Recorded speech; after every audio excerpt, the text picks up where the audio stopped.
मैं बलजिंदर कौर नागरिक एकेडमी में आपका स्वागत करती हूँ। आज हम अनुच्छेद लेखन पैराग्राफ राइटिंग किस प्रकार से की जाती है इस पर विशेष रूप से चर्चा करेंगे और देखेंगे कि पैराग्राफ किस प्रकार से लिखे जाते हैं, उनकी क्या विशेषताएं हैं। किसी भी विषय पर सीमित शब्दों में अधिक विचारों को क्रम से व्यक्त करना ही अनुच्छेद लेखन कहलाता है। पहले निबंध आपको दिए जाते थे, वो 10 नंबर के होते थे, जो विस्तृत होते थे, बड़े होते थे। अब अनुच्छेद लेखन दिया जा रहा है तो पैराग्राफ दिया जा रहा है ना, तो नंबर भी आपके 5 अंकों का करीब करीब रहता है। इसलिए आपको इसे छोटे में ही यानी सीमित शब्दों में ही जो विषय दिया गया होता है उसके बारे में लिखना होता है। यह अपने आप में पूर्ण होता है। इसमें अनावश्यक घटनाएं, प्रसंग, उदाहरण की कोई जगह नहीं होती है, तो उसका ज़्यादा विस्तार नहीं करना चाहिए। अनुच्छेद को ही लघु निबंध भी कहा जाता है, यानी छोटे निबंध के लिए लघु माने छोटा है, इसे कहा जाता है कि छोटा सा एक निबंध लिखना है। किसी विषय पर अपने विचार तथा निष्कर्ष तक पहुंचकर संक्षेप में हम अनुच्छेद लिख सकते हैं, यानी पैराग्राफ लिख सकते हैं। एक ही विषय पर आपको उसमें अपने विचार व्यक्त करने होते हैं। अनुच्छेद लिखने से पूर्व निम्नलिखित बातों पर भी ध्यान देना अति आवश्यक है। वे कौन से चीज़ें हैं? अनुच्छेद में मुख्य भाव पर ही समस्त लेखन केंद्रित होता है। सारा जो भाव है उसका उसी के ऊपर ही होना चाहिए। पूरा केंद्र बिंदु आपका कि जो टॉपिक दिया गया है उस पर ही आप केंद्रित रखिए, उससे भटकिए नहीं और छोटे में ही आप अपने भावों को व्यक्त करके निष्कर्ष पर आ जाए। लिखने से पूर्व ही मुख्य बिंदु तय कर लेने चाहिए कि जो विषय दिया गया है उसके मुख्य बिंदु हम कौन से होंगे, कैसे लिखेंगे। भाषा बहुत ज़्यादा क्लिष्ट नहीं हो, कठिन नहीं हो, भाषा सरल हो, भाव प्रधान हो तथा अर्थ पूर्ण होनी चाहिए। प्रत्येक वाक्य का परस्पर आपस में संबंध होना चाहिए।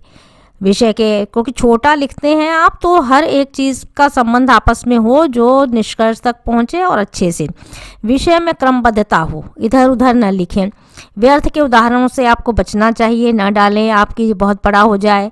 भाषा की शुद्धता पर विशेष ध्यान देना चाहिए। कहने के पीछे ये है कि जब भाषा की शुद्धता नहीं रहती है तो बोर्ड के एग्ज़ाम में ज़्यादातर 4 गलतियां अगर निकल आती हैं तो 1 नंबर कट जाता है। तो भाषा की शुद्धता पर हर बच्चे को हर क्लास में ध्यान देना चाहिए। प्रश्न पत्र में दी गई शब्द संख्या का भी विशेष ध्यान देना चाहिए, कितने शब्दों में क्या कहा जा रहा है लिखने के लिए। यदि अनुच्छेद लेखन के लिए भी संकेत बिंदु दिए गए हों तो पहले उन बिंदुओं पर आप विचार करें, तब अनुच्छेद लिखना शुरू करें। देखिए, दोनों तरह के अनुच्छेद हो सकते हैं, यानी केवल टॉपिक दे दिया गया, विषय दे दिया गया और अनुच्छेद कह दिया गया लिखने के लिए, तो आप अपना उसी के अनुसार लिख लें। अगर संकेत बिंदु दे दिए गए हैं तो हर संकेत बिंदु के अनुसार ही आपको आगे बढ़ना है और अनुच्छेद को पूरा करना है। अनुच्छेद का आरंभ सीधे विषय से करना चाहिए। बहुत ज़्यादा भूमिका और बहुत ज़्यादा इधर उधर नहीं लिखना है। और देखिए, 80 से 100 शब्दों के बीच में ही आपको पूर्ण विचार के साथ अनुच्छेद को क्या कर देना है, स्पष्ट कर देना है। तो 1-1.5 पन्ने में ही आपका अट जाना चाहिए ये। अनुच्छेद मुख्यतः 4 प्रकार के होते हैं। देखिए, वर्णनात्मक होंगे, विचारात्मक अनुच्छेद होंगे, कल्पनात्मक होते हैं, कल्पना शक्ति से लिखने वाले होते हैं, भाव प्रधान यानी भावात्मक अनुच्छेद भी होते हैं। तो 4 प्रकार बताए गए हैं और इसी तरह से उदाहरण प्रस्तुत किए गए हैं। तो एक उदाहरण दिया गया है जिसमें कि प्रदूषण पर आपका अनुच्छेद दिया गया है। आज के युग में विज्ञान का बहुत महत्व है, तो छोटा सा निबंध की तरह ही आपको लिखना है, उतने में कंप्लीट हो जाए आपका। आज मनुष्य ने पृथ्वी, आकाश तथा जल सभी पर विजय प्राप्त कर ली है तथा अपनी सुविधाओं के लिए अनेकों प्रकार की मशीनों का आविष्कार कर लिया है। जनसंख्या वृद्धि के कारण वनों की कटाई बहुत ही तेजी के साथ की जा रही है, आप देख रहे हैं। उद्योग धंधों का विस्तार हुआ है। प्राकृतिक संतुलन पूर्णतया बिगड़ चुका है। वर्षा, जलवायु तथा भूमि पर इसका दुष्प्रभाव पड़ रहा है। चिमनियों से निकलने वाला धुआं, बसों ट्रकों की बढ़ती हुई संख्या वातावरण को प्रदूषित कर रही है। इस प्रदूषित वातावरण से अनेकों प्रकार के रोग उत्पन्न हो रहे हैं। सांस लेने से तथा प्रदूषित जल से अनेकों बीमारियां, सांस तथा पेट से संबंधित रोगों का जन्म हो रहा है। प्रदूषण की समस्या अत्यंत भयानक होती जा रही है। यदि वनों का विकास न किया गया, कटाई पर न रोक लगाई गई तथा जल को प्रदूषित होने से न रोका गया, तो आने वाली पीढ़ियों को अनेक समस्याओं का सामना करना पड़ेगा। हम सबका कर्तव्य बनता है कि वृक्ष लगाएं, जल को संचित करें, इकट्ठा करना यानी संचित करना, तथा कम से कम वाहनों का हम प्रयोग करें। तो इस प्रकार से आप अपनी भाषा शैली में इस तरह के अनुच्छेद लिखें और प्रभावशाली हों जो। और दूसरा उदाहरण आपके सामने प्रस्तुत किया जा रहा है जो भी आज की भी ज्वलंत समस्या है कि कामकाजी महिलाओं का स्वास्थ्य पर प्रतिकूल प्रभाव पड़ रहा है अगर तो किस तरह से। तो भारत में कामकाजी महिलाएं भले ही अपनी आर्थिक स्वतंत्रता से अपनी पहचान तथा जीवन की आवश्यकताओं को पूर्ण करने के लिए कार्य करती हैं, लेकिन 65% महिलाएं मोटापा, डिप्रेशन, पीठ दर्द, डायबिटीज़ तथा ब्लड प्रेशर की बीमारियों से ग्रस्त पाई जाती हैं। निरंतर तनाव तथा दबाव में कार्य करती हैं, इसलिए इन बीमारियों का शिकार भी होती हैं। प्रतिदिन घर तथा बाहर के तनाव को झेलते हुए वह अपने कार्य को करती हैं। कभी कभी उनकी नींद पूरी नहीं होती, व्यायाम नहीं कर पाती हैं, बच्चों के पालन पोषण में उन्हें समय देना होता है, उनका अधिक समय व्यतीत होता है। भारत जैसे देश में अच्छा खान पान, दवाइयाँ तथा स्वास्थ्य सेवाएं बहुत अच्छी उपलब्ध न होने के कारण उनके स्वास्थ्य पर भी प्रभाव पड़ता है। बढ़ती हुई महंगाई के इस दौर में महिलाओं का कार्य करना अति आवश्यक हो गया है, पर नौकरी देने वाली संस्थाएं महिलाओं तथा पुरुषों के स्वास्थ्य पर कभी भी ध्यान नहीं देती हैं। काम के घंटे तथा अतिरिक्त कार्य का बोझ उनके ऊपर डाल दिया जाता है।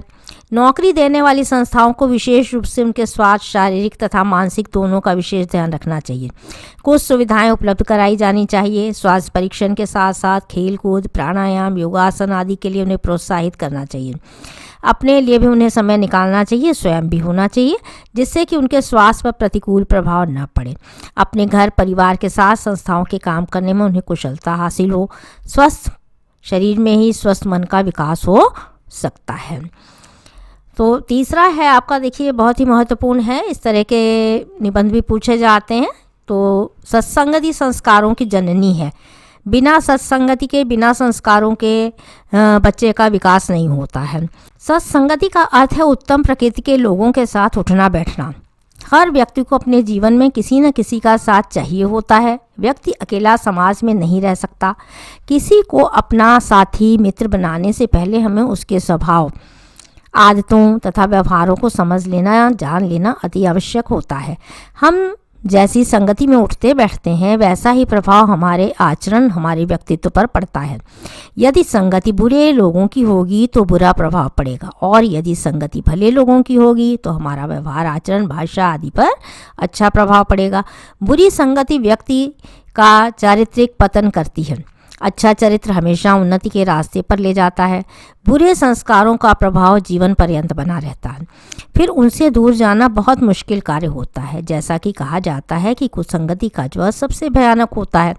अतः जीवन के आरंभिक चरण से ही इस बात का ध्यान रखना चाहिए कि हम कैसे लोगों के साथ उठते बैठते हैं, उनका आचरण कैसा है, भाषा कैसी है, मित्र किस प्रकार के हैं, झूठ बोलने वाले ना हों, सदाचारी हों, साहसी हों, विवेकशील हों, सुख दुख में साथ देने वाले हों। अच्छी संगति व्यक्ति को ऊंचाइयों तक पहुंचाती है।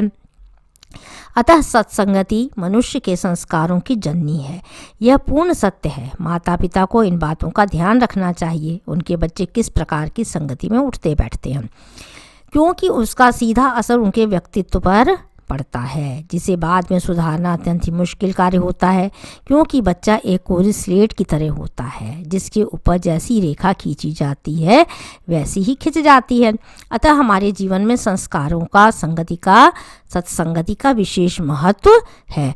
तो इस प्रकार से आपने 3 अनुच्छेद जो थे उनके ऊपर जो है अनुच्छेद पढ़े हैं विषयों के ऊपर। चैनल को सब्सक्राइब करें, वीडियो को लाइक करें, शेयर करें। धन्यवाद।